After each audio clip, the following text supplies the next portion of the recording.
What up, everybody? Welcome to episode 30 of the Ooh, Chunk the It Up. big 3-0. That's almost as No, old as I am. no more making adolescent mistakes. We've got 30 now.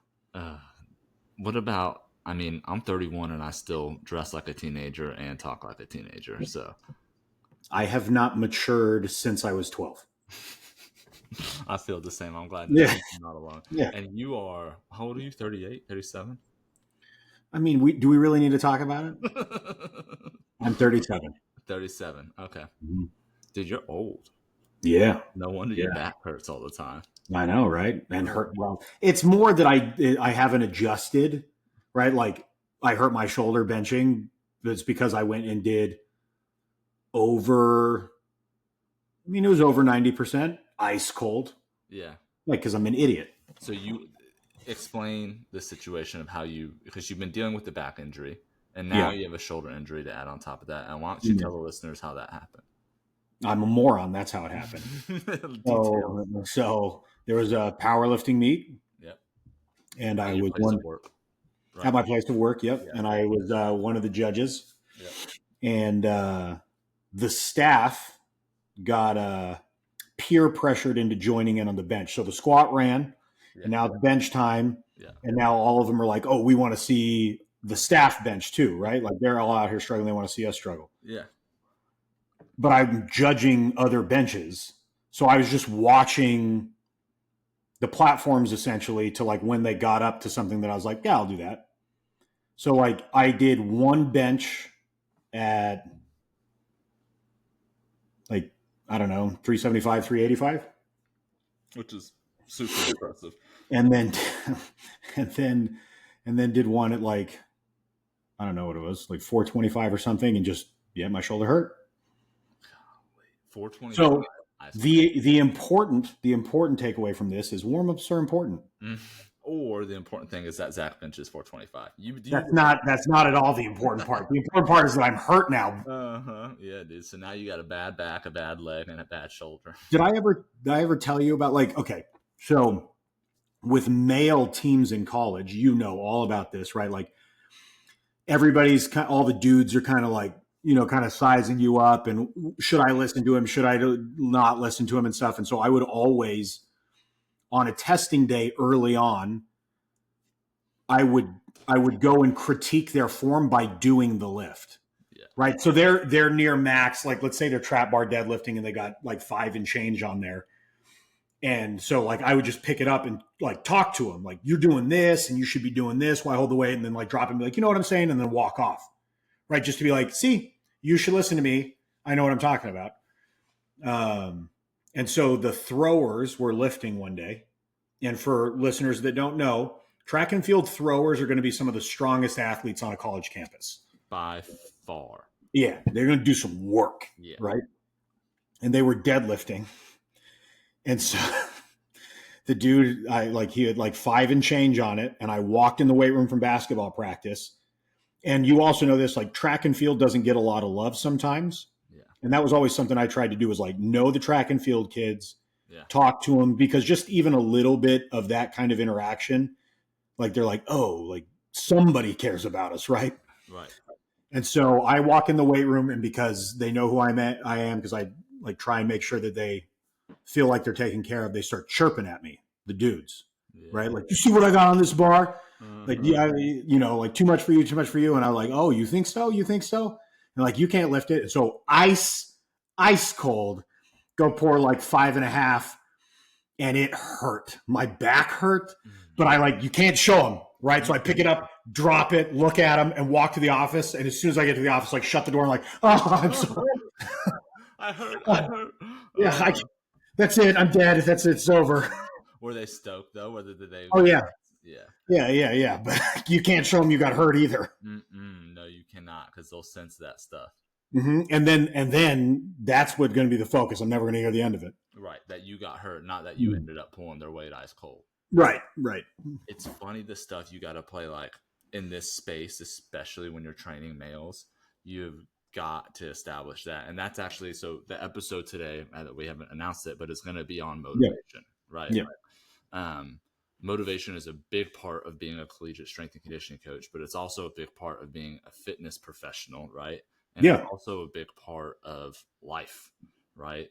And motivation can be, it ebbs and flows, but basically I studied it in my performance psych background or in Mhm. my master's. So we'll talk a little bit about like some of the research behind motivation. And there's actually like a concrete methodology I used in my coaching practice and still use as a strength and conditioning coach to address motivation.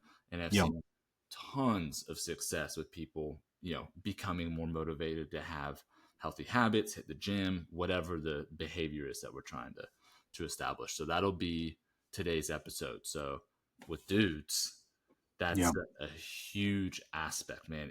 If you are kind of sloppy, right? You don't look the Yeah. part, whatever, you are going to have a miserable time trying to get a group of fit dudes to listen to a word you say.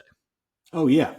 Yeah. 100%. Like there are ways kind of around it, and I actually talked to some of the guys recently about it, and it isn't. You don't need to be like a big dude. You don't need to be a lifter, but you need to do something, and you need to be training for something, and you need to be decent at it, right? Like guys that are big lifters will still respect somebody that like you're training for a triathlon or somebody that does like marathons or things like that. It might not be their particular thing, but they'll be like, yo, this dude goes hard at this.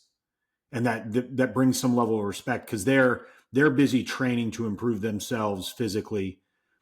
And it's kind of like walk the walk type thing. They want somebody that does something and trains. So it's like I think it's a camaraderie over the suck, Yeah. like having to go through stuff that's rough. They see the discipline, they see that kind of thing, and they're like, it might not be like, me working with basketball players. I'm not a basketball player, Mm-hmm. but the training aspect and the discipline aspect and the motivation aspect and all that kind of stuff, it's pretty universal if you're training for something. Right. And I think so. It's an interesting point because it is a foundational part of being successful as a coach, right? Yeah. Yet you see so many coaches lose their own fitness, right? And I constantly have thought about that conundrum, right? Like coaches you and I both know well, Yep. right, have started fit and gained an exceptional amount of body fat, right? Mm-hmm. And then they start to, whether they are a good coach, they know how to coach, they know how to control rooms, they know how to make regressions and progressions on the spot, they know how to give the right cues, but yet they lose their capacity to be effective because they've gained all this weight. Oh And yeah. It's a massive obstacle that they now have to get over for anybody to really listen to them. right. And I think about a lot of like, because you hear the comments of like, oh, well, you're a personal trainer, you're a strength and conditioning coach, you got all day to do it. And I'm constantly telling people, kind of. So, couple things. Number one, as a fitness professional, it is your job. Therefore, when you are doing it on your own, you're doing more work, right? It feels that way, right? Like when I'm lifting and stuff, like I love it. But sometimes, like I've been in the gym all day. All I want to do is go home and like have a snack and see Maya, right? Oh But yeah. it's Yeah. I got to put in extra hours to be an effective coach. So it still Mhm. feels like work. So I think that's one reason why coaches lose it. And also, like the best times to work out, you are now leading other people's workouts, Yeah. right? So like the 6, the 7, the 8, the 9, your workout time is like 11 o'clock after you've coached for 5 hours straight. What you want to do, Haven't been able to eat, right? are tired. Right. You've been on your feet, you've been talking, you just want to eat and chill. But if you don't, then you're That ain't gone. gonna happen. It's over, right? And then Mhm. 3 o'clock rolls around and you want to go home, right? Or you're training athletes and now you're getting all the athletes after school. Right. Yeah. So I think it's really easy for fitness professionals to get sucked up in that and be like, oh shit, dude. I've been eating like I'm training and I've lost all this, all my performance and I look like shit. Oh yeah. You know? Yeah. It's And I think everybody can probably, you know, have we're all kind of in the same boat, is that somebody had a gym teacher at some point that looked like a pile of melted bubble gum. You know, the classic, analogy. yeah, right. Like they're sloppy. Oh, They like, you know, haven't seen their toes in a decade. oh, Like I remember a gym teacher like that, and so it's agreed. like I'm trusting you Right. for physical performance, and you look like that. Right. It's so ironic, and it's easy to see how it happens. But I guess if like there's any aspiring fitness coaches looking on this podcast, you cannot let it happen. I No. would personally like end sessions early or tell teams I am not training. Like if athletes show up between this time and this time, Mhm. I am hardly saying hello. I am doing my lift. That's not the right time for you to come ask me questions Nope. because that's still work, right? That is you get out of my face and I'm Yeah. lifting. And I would be kind of cold to the athletes. And eventually they got the hang of it and they respect that. But in the Yeah. beginning, it can be hard to fight for that time, especially if you're personal training and that time is money. You know, Oh yeah. Yeah. it's a whole different thing. I know that I haven't had to deal with that. I did personal training for I think like 2 weeks at Gold's Gym, and I was like, That's nope, right. I am out. That's I'm right. not doing this. That's right. Um, but yeah, it is tough. That particular piece is one I struggle with. Is blocking off that time. Yeah. Right. So, no, I'm not answering questions. No, I can't talk to you real quick about this. No, this, but also the phone. You got people calling and texting. It's Yeah. like, yeah, I can get back to that though in an hour. Yep. It's hard, but you have to do it, man, or else you Yeah. become If I don't lift before noon, it's not happening. That's the same, dude. It's saying that's one thing that's been hard here with the baby is like your mornings kind of get really pushed back because you're up at 2, but then I'm watching the baby till like Maya comes down because she stays Mhm. up till 2, so Maya comes Yeah. down at 7, and then it's a couple hours of like getting her fed, getting coffee made, and then all of a sudden it's 10 o'clock, and if you have one errand to run, you're like, okay, shit, like when do I lift? So all my lifts have been in the evenings, and it's been tough to get through them. I used to be an evening preferred guy. You're Like like obviously when we were at Utah, like lifting together was ideal, but like I would stay. Who was the late group? It was rugby would lacrosse. come in and lacrosse Who? would come in. Yeah, rugby and lacrosse would come in. Yeah.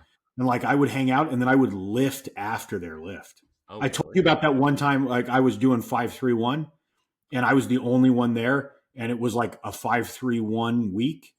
And I needed a spotter because I was like, I'm going to die Oh, if this yes, goes I south. remember And that. I just shouted at other students walking by to come in and spot me. Just imagine like a random student walking by the hyper complex, right? Yeah. Getting shouted at by this behemoth of a man. Well, and then like on top of that too, because like I'm trying to get out, right? We're not making friends. Yeah. You just happen to respond to me shouting. Yeah. They're like, so you get the like, come in, hey, can you spot me real quick? They don't even know what I'm talking about. I'm like, do not touch the bar unless I'm gonna die. Yeah. And then help me if I can't get up. Yeah. But if you touch it beforehand, no one's gonna find you. I will kill you. I can't lift this. This is peak week. I can't miss this lift. Dude, I remember 5-3-1 and like you're building up to such specific numbers, and Yeah. it's a interesting thing. I enjoyed it while we did it for sure. Yeah, me too. Actually, I did too. Yeah. I retrospectively at the end of it, well, another one that stands out is I enjoyed doing the Smolov squat program. Not during though. Mm-mm. But like looking back, that's what made me love to squat. Really? I just did it so often. Yeah. And then because you do it so often, you're seeing these jumps in weight and you're like, oh yeah, like about that. There's a lot of satisfaction to that aspect, but man, it wears on you. Yeah, get so bored. Bored. Well, and it's not like, right, like you just got annihilated the day before, and then you look at the next day's lift and it's 4 sets at 87%. It's like, oh, nope. I don't want to do this. Should we do the announcements? We forgot to do this. Yeah. I guess there's not much. I just wanted to say that we are now available on YouTube, just taking over platforms. Taking over platforms, baby. They're not the best videos, but we're figuring it out, right? Well, they're never going to be good so long as I'm in them. So I don't know. The last one started with, "You want mouth stuff?" And when we go on YouTube, you guys will realize like we're still figuring out like how to edit it, and like the idea. It's interesting of how challenging it was to just get that YouTube video up, of like trying to download a 6 gig file. You just don't realize how cumbersome that can be. And so by the time we got on YouTube, I was like, dude, there's no edits to be made. It's going on raw. And so sometimes people will hear us say stupid, silly shit, you know? Hey, I'm here for it. That's more than half of what I say. Yeah, for real. You're the one who sounds articulate on this, though. What did you say? I said, you're the one who actually sounds articulate on this. I don't. So we're available on YouTube. Be sure to subscribe and comment and like those videos. We are on all streaming platforms, Spotify, Amazon Prime. Tactical Hybrid is built but not available yet. And then Hybrid Base is a group that's going to be shifted to a program. So just be on the lookout for that. I guess the other announcement is the Buy Me a Coffee. Right? So if you guys want to support the podcast, you don't want to buy a program, whatever, buy me a coffee. The link is in this episode description, and it's also on our Instagram. If you guys like the content, we're reaching a spot where like we're starting to grow a little bit more. We would love it if you guys shared it, talked about it, told your buddies. Anything else announcements wise? No, it's actually like I had a class that I taught today, and the end kind of comment on the class was, you're getting exposure to this kind of stuff, and the best thing you can do is go out, if it's beneficial for you, is go out and tell other people that we're here so it can be beneficial for you. And same serves with this podcast. If it's something that you enjoy, something that's helpful, something that's beneficial, the best thing you can do is share it. Yeah, absolutely. Question of the day. Let's go. You ready for it? I'm ready. What is your favorite source of caffeine? Oh, and like I can get real specific on this. Boom. Pina colada bangs. Pina colada bangs. Really? I can't find them anymore. So listeners, if you know where I can get them, you let me know. Why can't you find them? No, like I don't know if they discontinued the flavor. Oh, really? Yeah, they became harder for me to find when they got bought out. Didn't they get bought out because they were making false claims about creatine levels? Yeah, they were saying that essentially it was like a source of creatine, and they had like, I think in a can of Bang you have like 0.3 milligrams, so not even a milligram, if I remember correctly. Wow. And they're like, it's super creatine. And for those like that don't remember and haven't listened to the supplement episode yet, you need at least 5 grams a day. Right. So 0.3 ain't doing much for you, homie. So they got sued, and it was more than they could pay. And so part of the thing is they got purchased by a different company. Interesting. There's a lot of questions that I have, like who sued them? Yeah. How much money did that person make? Right. Yeah. And I don't know that I think it was another company that sued them. Okay. That makes sense. It might be the one that bought them. How did the FDA let that slide? Because that's a the supplement industry is largely unregulated, but it's an energy drink, so it's not. Thanks to Orrin Hatch, Senator from Utah, as to the reason. That's true. That's why there's so many supplement companies based in Utah and Idaho. Tons of them, tons, especially by where you are in Hooper. There's a ton up in like that Woods Cross, Layton area, just west of it. I forget the name of the exact town, but up in that area. Kaysville. Ugh, I hate Kaysville. Sandlot, baby. Sandlot. People don't right. Sandlot. Sandlot's Ogden. Oh, is that Ogden? Yeah. Yeah. Mine is and do you take pre-workout? Not much anymore. Very, very sporadically. I save it now essentially for days that I need it. Yeah. So instead of it being the argument that kind of got me to change is, if that's the norm, if taking pre-workout and getting lit is the norm, then on the days you need it, it's not there. Right. I used to tell the guys too, pre-workout can also mask fatigue. Right. Yep. So we did a block every year in the fall of auto regulation. Right. Basically, just I want to make sure you're pushing weight each week, trying to get better. Explain auto regulation real quick.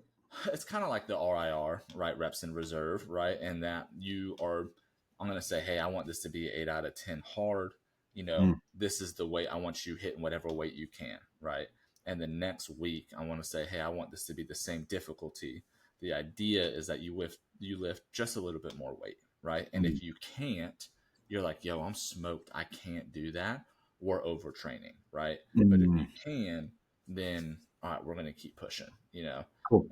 So we would do that, and I would tell the guys like, "Hey, I'd prefer you don't use pre-workout right now because you can squeeze out these extra reps from this energy that pre-workout's giving you when really it's kind of masked fatigue, right? You Yeah. might you might be stepping into overtraining or overreaching just because you're jazzed up on this pre-workout. I'd rather you not use it, right? And use it for the fun lifts, right? And get pumps or things like that. But Mm.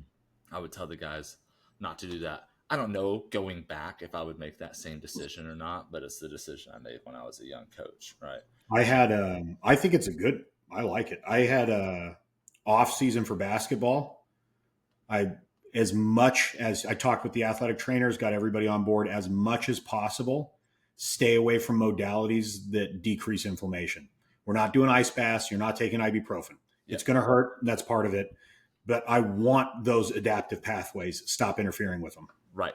That's a huge thing in a hypertrophy block. If you want to put Yeah. on muscle mass, cold plunges are not necessarily going or help. They're not helping you put on Ibuprofen muscle either. mass. Say that again. Sorry. Ibuprofen either. Right. Right. There was an epidemic with ibuprofen with athletes. Right. They literally put out research articles about Yeah. athletes going into a game taking 4 ibuprofen beforehand. Yeah. It's a weird epidemic that happens, but it's interesting. I don't know too much about it, but I remember it was very prevalent I going did on. for a little while. Really? I would take acetaminophen and ibuprofen before a game because my thought process was, well, if it decreases pain, then my ability to go further than I would normally and not be bothered by checks and stuff like that. But at what cost, right? Like it's robbing Peter to pay Paul. Like you're going to pay somewhere. Right. It's true.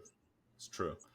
Um, so I guess today's for me, my favorite source of caffeine is definitely coffee. You got to be specific though. Dude, You're bougie about it. I love an Americano. Okay. Like my goal is to have a badass espresso machine one day. Okay. Yeah, like a couple shots of espresso, some water. That's what I'm drinking right now. There it is. Yep, it's wonderful. And I do take pre workout, similar to you when I need it. I prefer like a 200 to 300 milligram caffeine pre workout with a lot of Yeah. citrulline. I love Transparent Labs.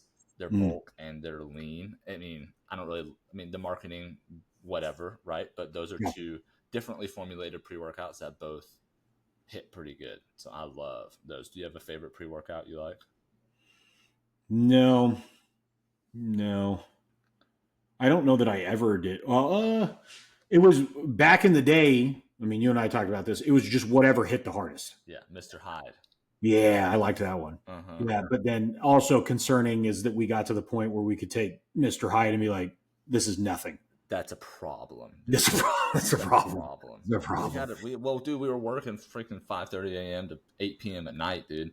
Yeah, Our lists were like what 5 p.m. Those were long days, man. long days for free. Yeah, for free. Exactly. That's crazy to think about. Yeah. But I guess we should get into the content for today's episode, huh? Yeah. So, what I want to talk a little bit about is motivation, and I want to talk about it on a couple aspects, right? I think there's the scale of motivation, how you can look at it. You can look at motivating yourself, getting more self-motivated. You can look at it like, how do you motivate your inner circle to have better habits? How you influence your friends, your family with, your passion for fitness, or how do you motivate large groups of individuals beyond the pep talk, right? Mm. Beyond the Al Pacino halftime, any given Sunday speech, right? Yeah. There are scientific ways and theories that have been studied. There's tons of them, right? We did a bunch of insight and deep diving in the literature in my master's program, but I want to keep this conversation as practical as possible. And then I figured I'd come in with some of what has been my favorite theory, which is the self-determination theory. Mm. Right. And that has been how I've built my entire coaching practice. My Okay. entire approach is built on the self-determination theory.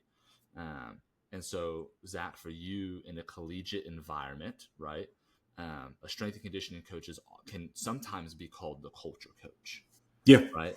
What do they mean by culture, right? And how does culture affect or relate to motivation? I think when you talk about culture in that context, it's more along the lines of expectations, standards. This is how we do things. This is the expectation of how you do things, and then the standard of it's expected. So if you don't fall in line, there are repercussions. Mm-hmm. And I think one of the reasons why strength coaches get tasked with culture so much is one, the relationship that a lot of strength coaches tend to have with athletes, where Yeah. you're on the coaching staff, but it's like a different dynamic. Like I'm not choosing playing time.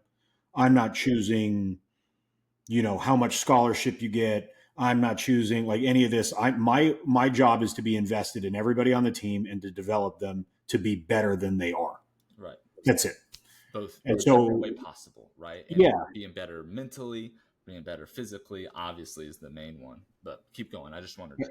yeah, I agree. And then a lot of the time too, on top of that, because you're invested in them as an individual and their development, um, not in a way that relies on their output and their playing time.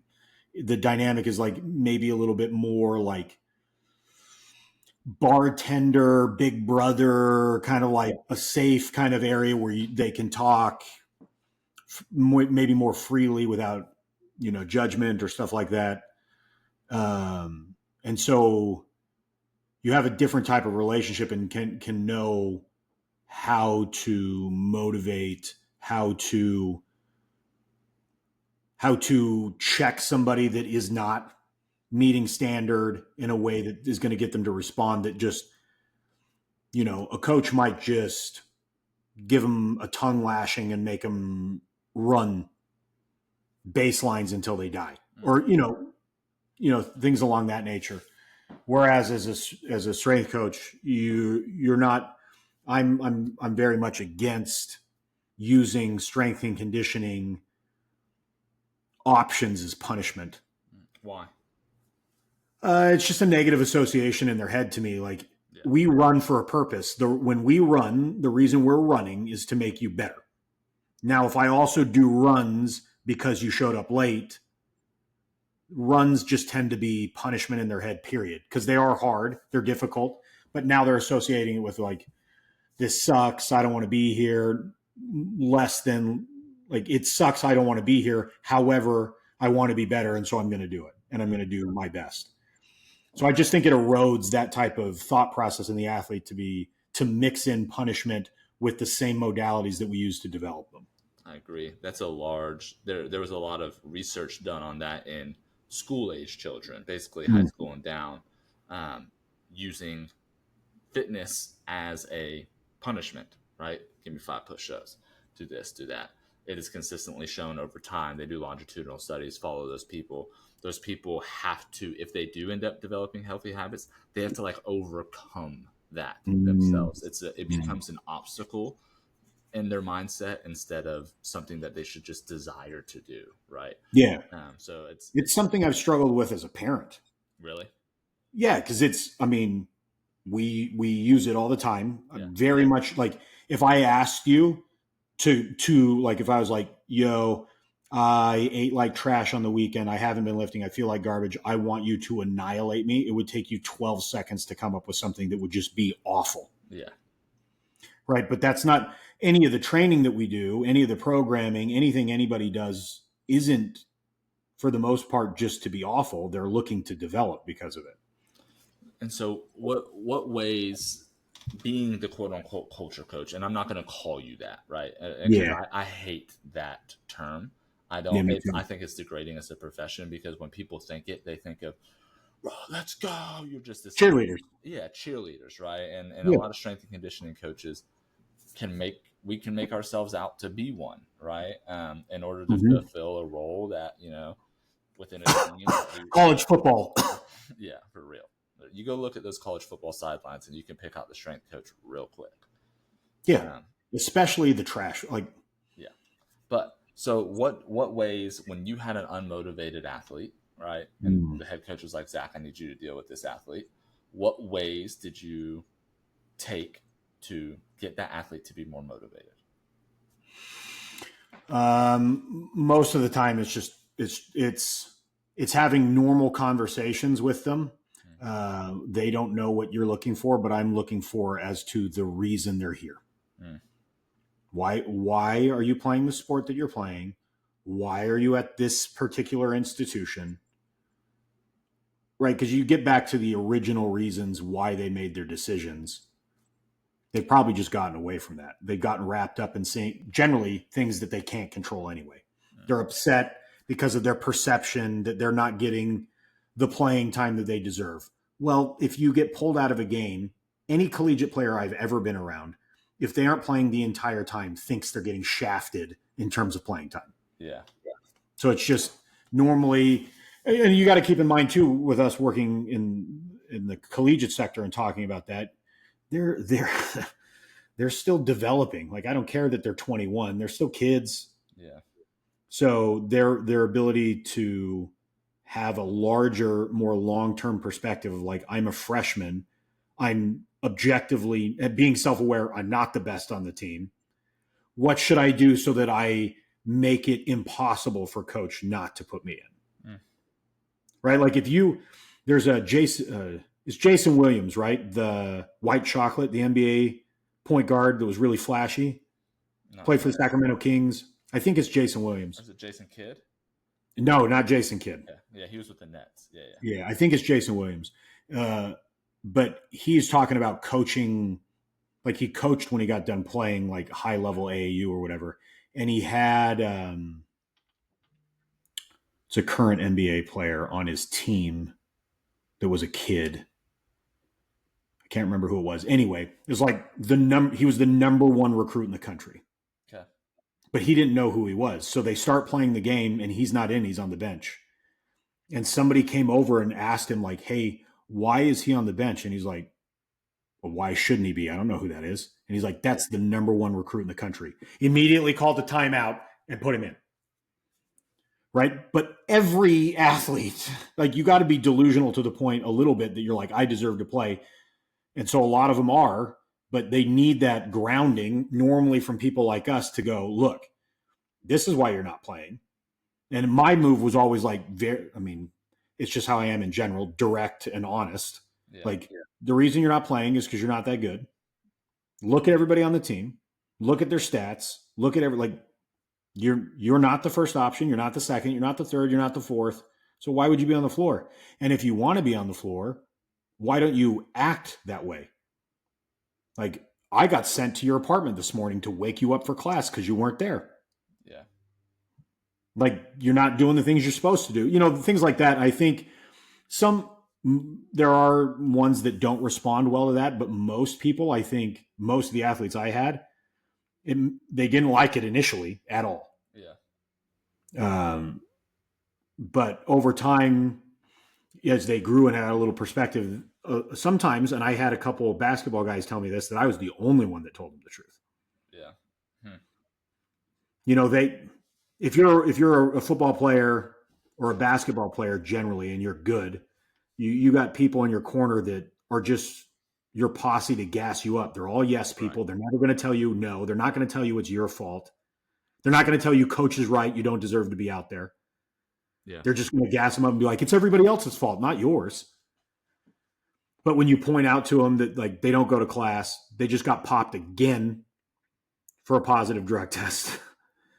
The entire season, every minute you played, you had more turnovers than touches. Like, now it's like you put that all on paper and you don't attack him. You're just like laying it out and be like, what do you think? You make the decision. If you're a coach, are you playing you? Yeah. No. Okay, what would you do differently to change that outcome? And then now you have specific tasks that they can do. That's to me where a lot of that motivation comes from. Motivation, a lot of the times with athletes, maybe for all of us in general, is when we lose sight of the end goal. Yeah. It's interesting. Like, did you have a way when you were designing training programs, right? You're designing training programs, you're figuring out how the weight room's going to flow, you're figuring out the logistics of the sessions, of the phase, whatever. Did you ever consider motivation in that? And when you were developing that phase, no, you're just sticking to the objectively, what do I need to get done according to the phase? And then I'm going to handle motivation on a one-on-one basis as needed. Yeah, Yeah. I'll be the first to say, like, it might not have been the best move. Some of it is like, I think as a coach, you need to be true to who you are. Right. That authenticity speaks a lot of volume, Absolutely. and I'm not a big, I'm not a pep talk guy. Yeah. Like the halftime speeches and stuff, I hate it as a player, and I hate giving them. I don't think they do anything. I don't like giving them at For all. me, it's very much like, and it's possibly because I tend to be a little bit task oriented. Mm. I think that's kind of how I talk to him, right? Like if Mike Israetel on very recently on some podcast said something to the effect of, if you don't have the motivation to go to the gym, then the gym's not for you. Right? Like, what am I going to do that's going to have lasting impact to convince you to be there day in and day out, Right. to struggle, to give your best effort? Like, if you don't have the initial kind of like, I'm going to do this, then there's no way it's going to work out. And so for me, it was like, I'm going to tell you what we're doing, why we're doing it, how that fits into the overall picture. This is the goal and my expectation. Alan Bishop, he's the men's basketball strength coach at Houston right now. He and I were talking a long time ago, and he said that one of the things he does is his goal is to ruthlessly uphold the standard. Mm. So not, and for me, my translation of that for me was, I'm not going to have a bunch of rules. I'm not going to have this huge page list of expectations and rules. To me, it was like very much, you show up on time, you give me your effort. That's the expectation. Yeah. So if you don't do those things, I'm going to get on you. And if you still don't do these things, I'm going to kick you out. Yeah. Because your negative demeanor, attitude, whatever, I'm not going to allow to impact everybody else. Yeah. It's interesting to hear how, like, and that's what I think is cool about yours and I's approach is, I think there's Cody was always talking about, like, in the strength and conditioning scale, there's basically this, bell curve, and at one end it's like all coaching, right? It's like, I think of Charles Stevenson, like relationships and personality and motivation and stuff like that, and on the other end is hard science and objective truths, right? Like, what programming wise is most efficacious to make you get from A to B as fast and safely as possible. I think I tend to lie on the left side of the curve a little bit more, right? Where, like, I understand proper programming, I understand its effectiveness, but like by nature, I'm a little bit on that left side, closer to like the coaching motivation stuff. And by nature, I think you're a little bit more on the right side, right? Yeah. A little bit like we are opposites in our approach. One way is not right or wrong. It's just the differences, right? And I think that, and you would reach people that I couldn't, 100%. Yeah. And vice versa, right? And so, like, for motivation in like the performance psychology sector, so our situation at the University of Utah, when I took over lacrosse, right, when Coach Holman came in, it was a club program that you once played for, striving to go Division I. So we had to take a bunch of stoners, right? Dudes doing blow in the bathroom, smoking weed all the time, and get them to buy in, quote unquote, to this Division I style program where Coach Holman wanted to run it like hard, right? Yeah. Hard lifts, intense, fast practices with a lot of conditioning, right? Mm-hmm. So part of the objective there was one, establishing the quote unquote culture, and two, making sure that the guys were still motivated to come, Right. because these are club athletes, man. They could be like, peace, I'm Yeah. done, right? I came here to smoke weed, party, and throw a lacrosse ball, not get chewed out, right? And practice at 11 p.m., whatever. And so part of my initiative was, okay, I'm dealing with a bunch of stoners. A couple of them have probably lifted weights before, but most of them have not. My whole goal was, I know that whatever I do will be good, right? I could Oh make yeah. them do goblet squats, right? It'll be good. The goal is Yeah. and the point is to just not do too much, right? Mm-hmm. That's the challenge. So my goal was, I need to create an environment where they're excited to show up, Yeah. right? Because most of these guys are showing up at 9 p.m. Like, I hardly want to be there at that point, let alone them, right? So how do we set the stage, quote unquote, for like us, for them to show up and be like, oh shit, like this is cool, right? Like, I enjoy this environment, I enjoy this aspect. Even if I don't love lifting weights, there's at least these other factors that come in, The camaraderie, all the other stuff. whatever Yeah. it was, right? And Yeah. so I took, during our studies at the University of Utah, there's something called the self-determination theory. So I Mm-hmm. know you and I have talked about it a little bit, but basically it started in the 60s. This research, they've been researching it for the past, I mean, what is that, 80 years now, right? Deci and Ryan are the researchers' names. But basically, the idea of intrinsic versus extrinsic motivation came mainly from that research study, right? Mm. And that extrinsic motivation is using punishments and rewards to drive motivation, right? External stuff. External stuff, right? Yep. Like, oh, good job, here's a reward, right? Oh, you Mm-hmm. sucked, here's a punishment, right? Mm-hmm. And then, so there's that aspect of motivation, right? And you can use those to drive people to more motivation. But they found out that using those works in the short term, but over the long term, the behavior is rarely sustained. In fact, Mm. even if someone has started doing something because they love it, and then was presented with rewards and punishments, and then those rewards and punishments are taken away, they're actually super unlikely to continue the behavior. So you Mm. can actually kill a good thing using extrinsic, right? And there's Interesting. situations where you're going to have to use them, because there's like, to do the dishes, right? Like, there's certain tasks that we're naturally more motivated to do or not do, right? And so when someone's unmotivated to do a necessary task, use those extrinsic motivators, right? But when you're trying to build a habit, right? Um, Usually using those don't work very well, right? It's actually Mm. quite on the contrary. But they did this research in intrinsic motivation, right? And like, basically someone's just internal drive to do something, right? Yeah. I think everyone's born with kind of a natural motivation level. Some people are just a little bit more on the sloth scale, right? And Mm-hmm. some people are a little bit more on the overeager scale, right? Yeah. Research would suggest that. And it depends on the task, right? But in Mm. general, this intrinsic drive, right, is what we want to foster and improve in people, right? And they focused on school age kids, right? What can you do? But I was focusing on like what I can do with my teams, right? And so the research would say, according to this theory, you just need to establish three things.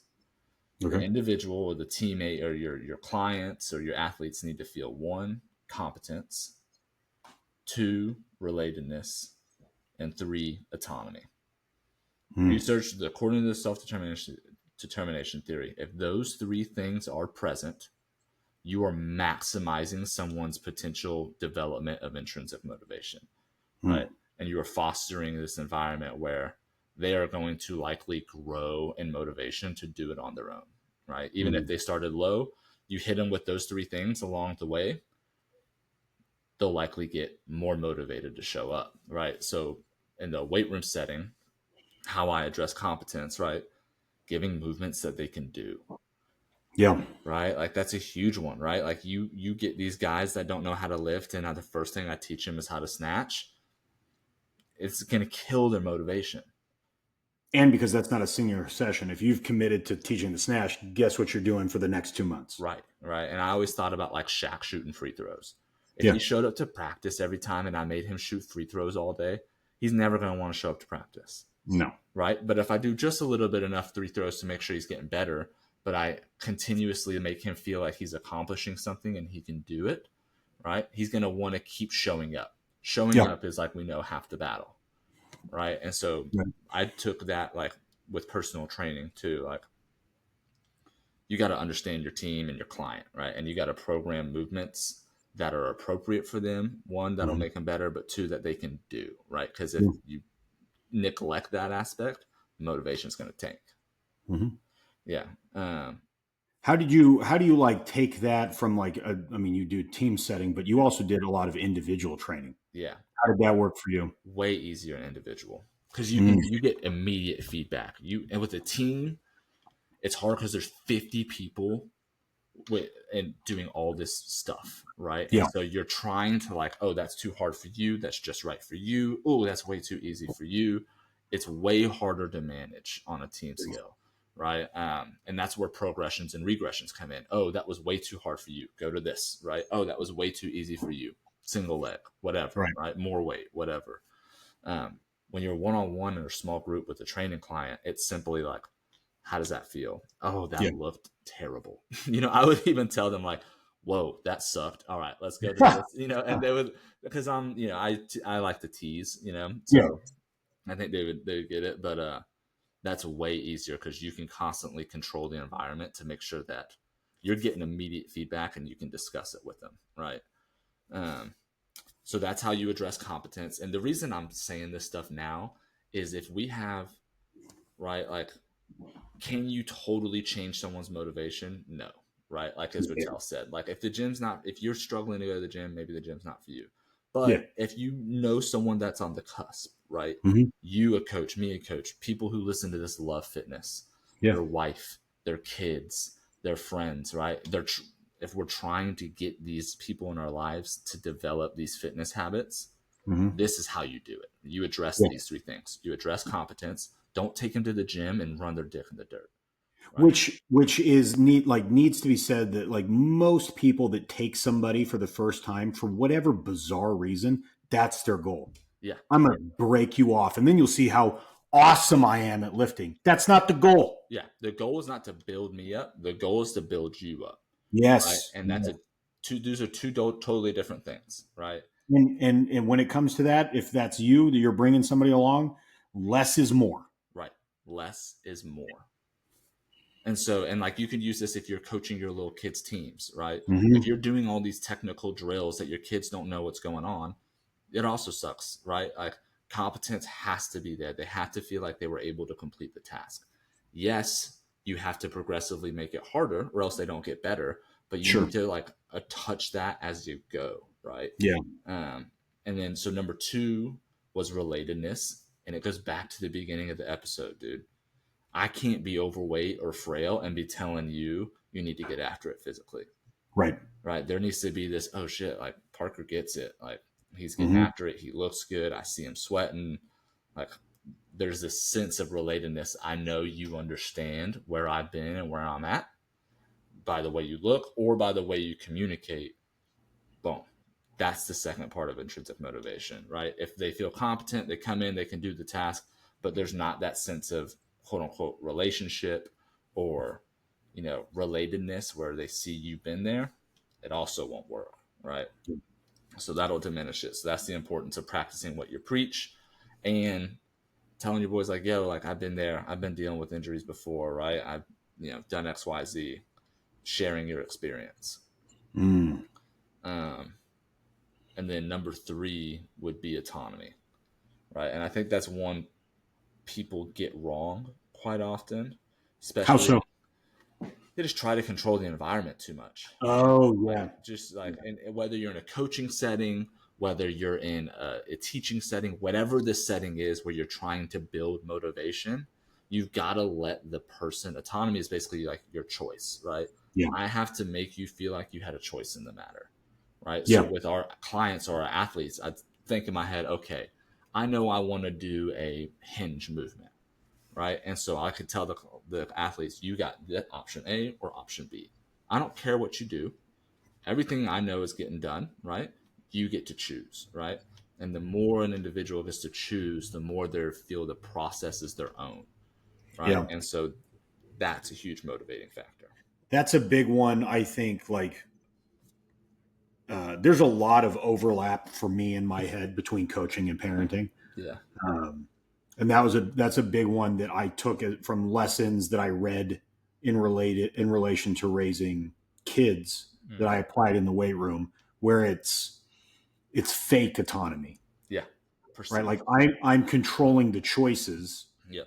and I'm giving you the choices, so you feel like they're your choice, but really all of the outcomes are acceptable to me, Right. And there's or no fit in a programming sense that fit into the goal. right. That is a win-win, man. Yeah, That is yeah, a win-win. As long as the like client or team truly feels like they had a choice, right? They need to feel that, right? So you need to make sure you're giving them options that empower them, right? You can't yeah, give them two shitty options, right? I mean, even then, they still have some choice, right? And they'll be more likely to be more motivated than less likely.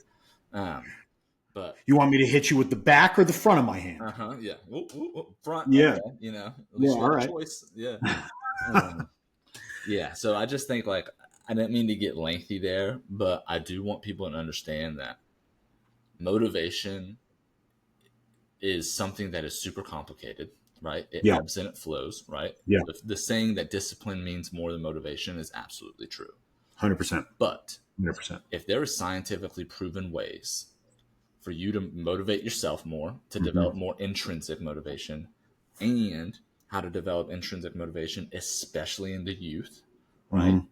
Those are the three things that you have to address. You have Yeah, to address competence, you have to address autonomy, and you have to address relatedness. If one of those three factors is missing in your approach, your relationship approach, or your coaching approach, the likelihood of them developing this habit and loving this habit is very low.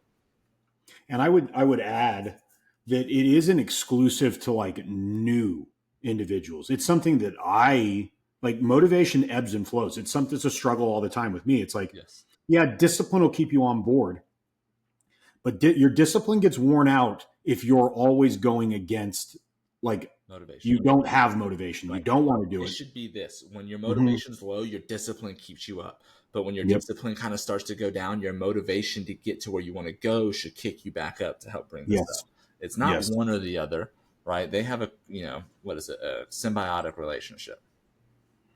Yeah. Yeah. And I think that those skills that you talk about being able to do with others probably are very valuable for you individually. Like when motivation tanks, it's like, okay, how can I get my motivation back up? Right. It Yeah. absolutely is. That's why I address that in my programming, right? Making sure that all the movements are I can do, that I can do them effectively, making Yeah. sure I have some choice in it, right? And then relatedness for me comes from either having good relationships to talk about the programming with, or like having a goal in mind, right? Yeah.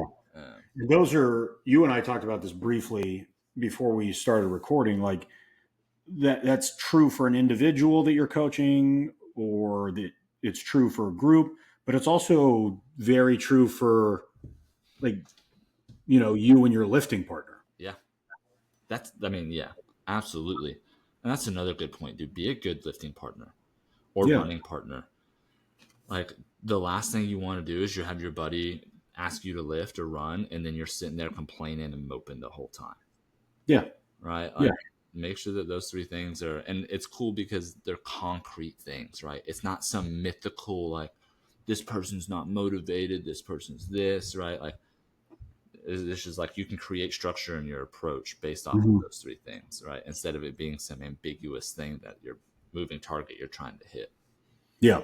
Yeah. I think that's important too, because I've been a part of many meetings talking about an individual, like an athlete or something like that. Their motivation sucks and this, that, and the other. And what should we do? You know, and nobody has any concrete things or whatever. But like, yeah, there are things out there that give you direction on how to have an impact on that. Right. Right. And it's all about your leadership or your relationship approach, right? That's we do that individually, with how we interact with others in league groups. Yeah. And I mean, you and I both, like, when we lifted together, that was, like, it was exceptional. And there have been other people that I've lifted with My cousin and I lifted together for a while. Like that was awesome. When you get a good training partner, like it is, you don't like, if you haven't had a good training partner, like you don't even know what you're missing yet. Right. I can guarantee you haven't reached your potential. Yeah. Yeah. Guaranteed. Mm-hmm. Mm-hmm. And all I would also say, like, training partner / coach. If you've never had like a good coach who's invested in you and programming for you individually, and that piece, like you don't know what you're missing. You don't know what's out there. Yeah. I think I'm going to get a coach in 2025. Yeah. I think that's going to be the thing is I never had like a good coach. So I think I'm going to get, I just don't know what type of coach yet. If I'm going to get someone to help me prep for that speed goal, Triathlon. for like that thing in July, or if I'm going to get one like you have with Charlie, that's like a lifting and nutrition coach. It's mind blowing. This is funny. It just reminded me of this. I just had a call on the drive home, where somebody is purchasing programming, paying for programming for selection, for an upper level selection. Yeah. And they're paying $200 a month for garbage, like absolute trash. Crazy. It's crazy. Yeah. It's crazy. There's a lot of bad stuff out there. Yeah. Yeah. That's a hard thing with the online training too, is it's as a coach from the coaching perspective, it's hard to deliver effective programming because it doesn't look like much on paper, and if not done correctly will not give the right stimulus, and people just want to have their shit kicked in. Like I had a client the other day that's like, hey, I'm trying to lose some weight, and we had this conversation about their eating and stuff like that and their program, and they're like, hey, I just need you to program more cardio. And I was like, brother, you haven't hit a full week's training in a month. You've gotten 3 out of 5 training sessions done a week for an entire month, and you think that your solution is more cardio.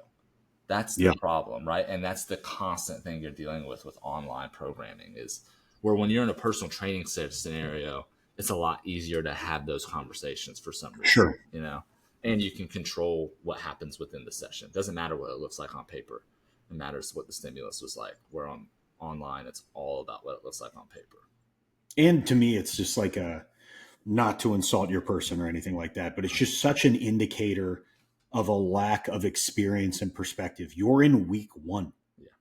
It should feel like you're completely capable, not that big a deal. You're not having issues with any kind of recovery, nothing, because it's week 1. Right. It's crazy. You do week 1 and you're like, yeah, kill me in week 2. It's like, oh, I'm going to kill you in week 6. Yeah. It's going to take you a while to get there. Yep, absolutely. And that's where the motivation comes. People's motivation ebbs and flows too much, and then they come off the couch wanting to kill themselves, and then they right. Yeah, trying to make up 2 years worth of bad habits in a day. Yep. So it's a bad behavior, but as online coaches, I find it a little bit more difficult to navigate. Maybe not difficult, just less. I enjoy it less. Like I objectively enjoy. I love doing this, and I love creating the content that we're creating, especially what we got coming in 2025.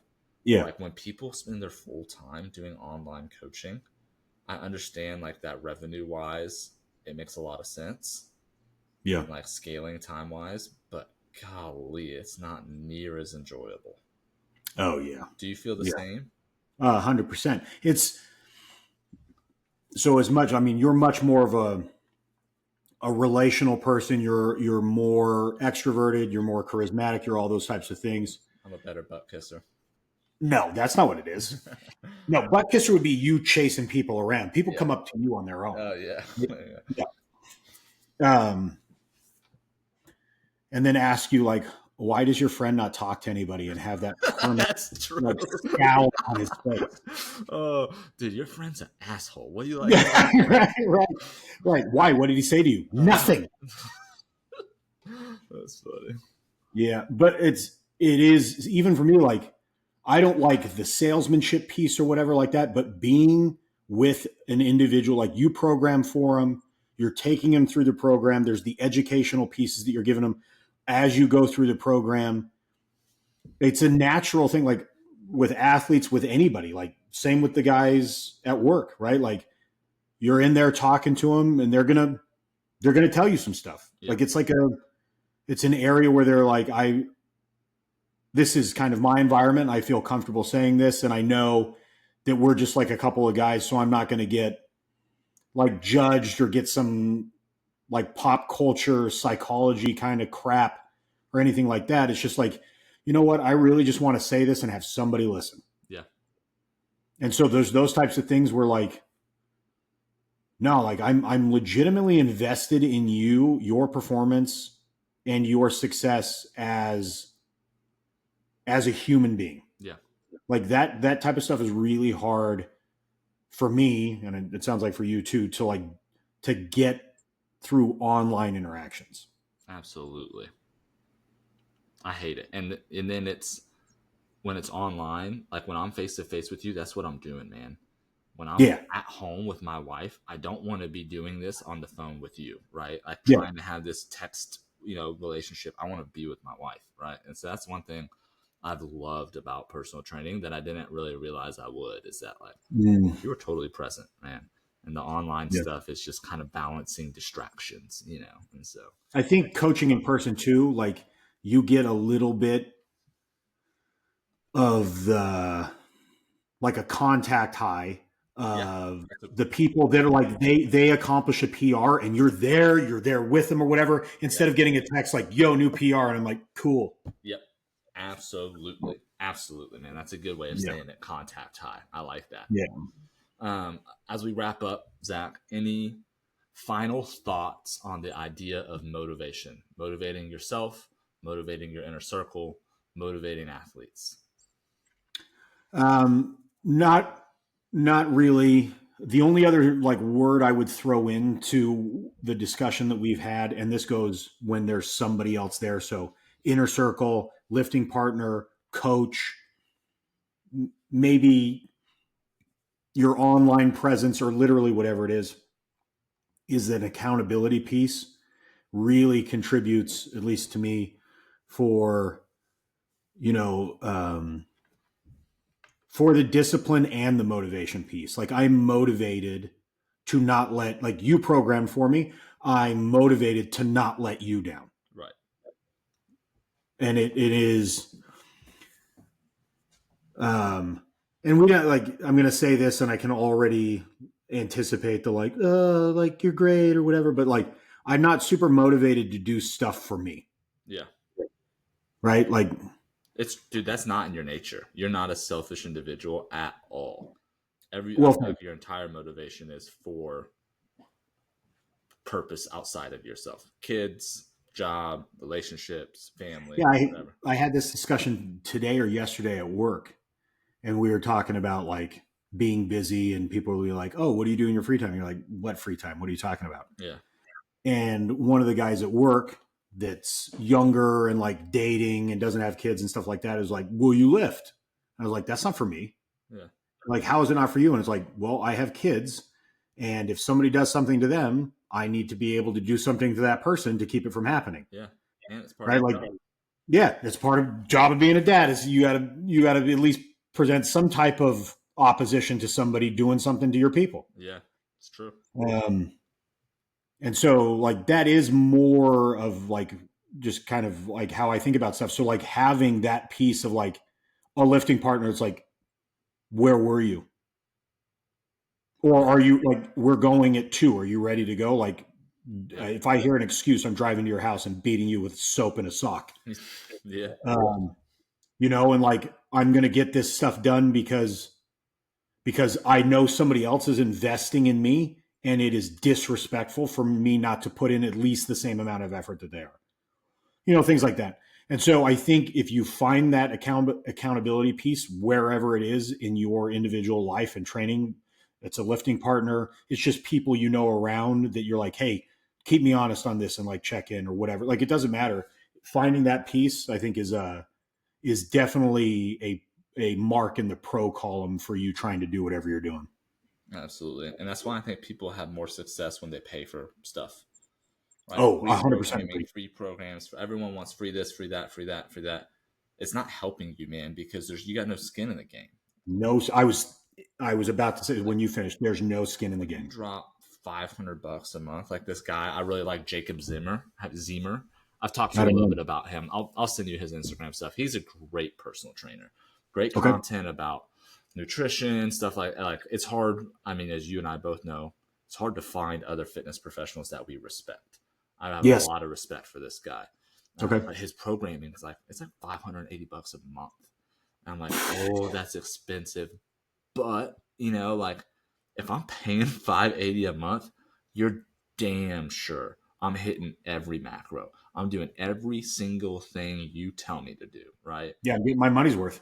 Get my money's worth, right? So that's where I think on the accountability aspect as well, and putting some cash down, you're gonna be a lot more likely to go succeed, right? Yeah, because you worked for that money. Right. That's time and effort of your life that you're investing into something else. Right. Yeah, I completely agree. I'm saying this without having read any, but it would surprise me if there isn't research to back that up. Yeah, me too. I don't know about any research either, but I'll have to dig into that. But for me, I mean, just hit those three things, right? On motivation: competence, autonomy, relatedness. Your goal is to develop intrinsic motivation, not extrinsic motivation. I'm actually doing a talk on that for the NSCA next year. So, are you really? Yeah. Mm-hmm. Yep, you didn't tell me that. Yeah, thanks, man. They're going to have me speak at the National Trainers Conference. So it'll be the personal trainers one. Mm-hmm. Yeah, the National Personal Trainer one. So nice. I'm pumped, dude. It'll be cool because that is super cool. Maybe chop it up. We'll be a little bigger by then, and we can get this cool. Who knows? Who knows what it's going to be like? But hey, I had a class I had to teach today and had a presentation. And I put chop it up on there. Let's I was go, like, dude. If you want to know more, follow. Yep. I'm getting less shameful about it.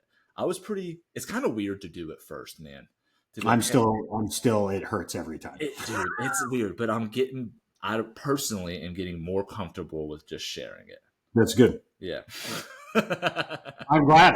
That's not sarcasm. Eventually, I put it in my slide deck today and got to the last slide and almost didn't switch it so everybody could see it because I was like, Really?